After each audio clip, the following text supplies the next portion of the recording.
বিপদ কখনো বলে কয়ে আসে না। মায়ের দেওয়া শেষ স্মৃতি হারিয়ে তোমাদের দাদার রাত্রের ঘুম হারাম হয়ে গিয়েছিল। Hello guys, again welcome back to my another blog.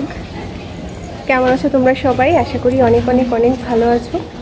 তো আজকে এখন হচ্ছে বিকালবেলায় 4টা সাড়ে 4টা বাজে, আর আমরা রেডি হয়ে বেরিয়ে পড়েছি।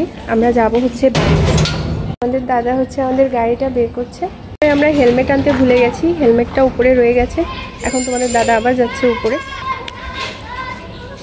হেলমেট আনার জন্য। একটা কথা বলা হয় নাই, তোমাদের সাথে কিছু কথা শেয়ার করা হয় নাই। এই যে দেশে যখন পরিস্থিতি অনেক খারাপ হয়েছিল, তখন হচ্ছে আমাদের বাইকটা ছিনতাই হয়ে গেছিল।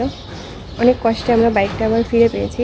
আর এই বাইকটা হচ্ছে তোমাদের দাদার অনেক বেশি পছন্দের আর ভালোবাসার একটা জায়গা বলা যায়।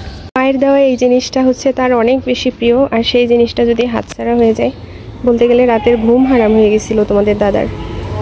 কেমন লাগে 2বার ওঠানামা করতে? এই দেখো এখনো জল জমে আছে এখানে। দেখো হচ্ছে বৃষ্টি, রাস্তাটা দেখো একদম জলের নিচে। বৃষ্টির কারণে হচ্ছে রাস্তার এই অবস্থা। এখন অনেক জল সরে গেছে, কিন্তু তারপরেও এখন অনেক জল আছে। আর এখানে সবাই মাছ ধরতেছে। এখানে দেখেন জাল দিয়ে মাছ ধরতেছিল, যেহেতু বন্যায় অনেক জল হয়েছে, বৃষ্টির কারণেই কোনো মাছই করে নাই। ছোট ছোট ওই যে তেলাপিয়া মাছ পড়ছে। আজকে খুলনাতে কোনো একটা সমাবেশ ছিল, তাই জন্য অনেক লোকের ভিড় ছিল। আর আমরা এই ভিড়ের জন্য প্রায় 1.5 ঘন্টার মতো জ্যামে আটকে ছিলাম। খুলনাতে এর আগে আমি কখনোই এই 1.5 ঘন্টা যাবত কিংবা এত লং টাইম জ্যামে আটকে থাকিনি। অবশেষে হাঁপ ছেড়ে আমরা কোনোভাবে জ্যামটাকে পিছনে ফেলে চলে এসেছি রূপসা ঘাটে। ঘাটে এসেও আমরা প্রায় নৌকা পাচ্ছিলাম না, এরকম একটা অবস্থা। অবশেষে অনেকক্ষণ দেরি করার পরে আমরা একটা নৌকা পেলাম। যদিও নদী আমার অনেক পছন্দ, কিন্তু এই দিন নদীতে অনেক স্রোত ছিল। আর সত্যি কথা বলতে লোকজনের এত ভিড় ছিল, আর নৌকা কোথার থেকে যে কোথায় ঠেলে নিয়ে যাচ্ছিল স্রোতে, এটার জন্য আমার একটু ভয় ভয়ই লাগছিল। আর এখানে আমরা ঘাট পার হয়ে রওনা হয়েছি বাড়ির উদ্দেশ্যে। এখানে দেখো কতগুলো গরু ঘাস খাচ্ছে। আর আজকে সম্ভবত পূর্ণিমা ছিল, এই জন্যই দেখো আকাশের চাঁদটাকে কত সুন্দর লাগছে।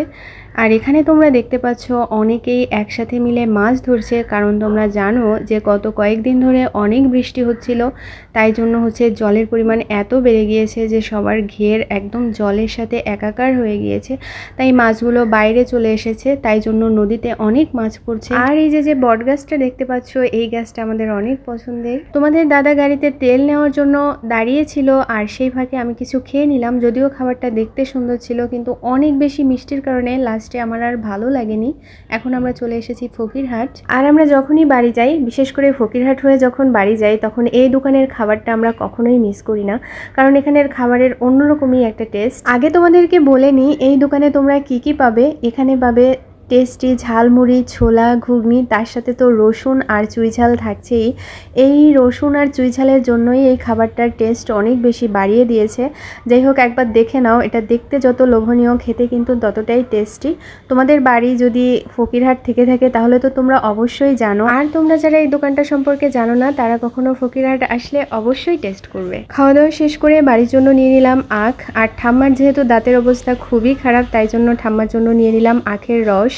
আর নিয়েছিলাম কটকটি। কটকটি আমার অনেক পছন্দের, আর বাড়িতেও সবাই এ ধরনের ভাজা পোড়া খেতে পছন্দ করে, বিশেষ করে কটকটি, তারপরে পপকর্ন, এগুলা। এখন হচ্ছে অনেকটা পরে আমরা বাড়িতে চলে এসেছি। আর আজকে যেহেতু বিশ্বকর্মা পুজো ছিল, এই জন্য বাড়িতে ছাতু রান্না করা হয়েছে। আমাদের দিকে এটা প্রচলন, এই বিশ্বকর্মা পুজোর দিনে প্রত্যেকের বাড়িতেই ছাতু রান্না করা হয়।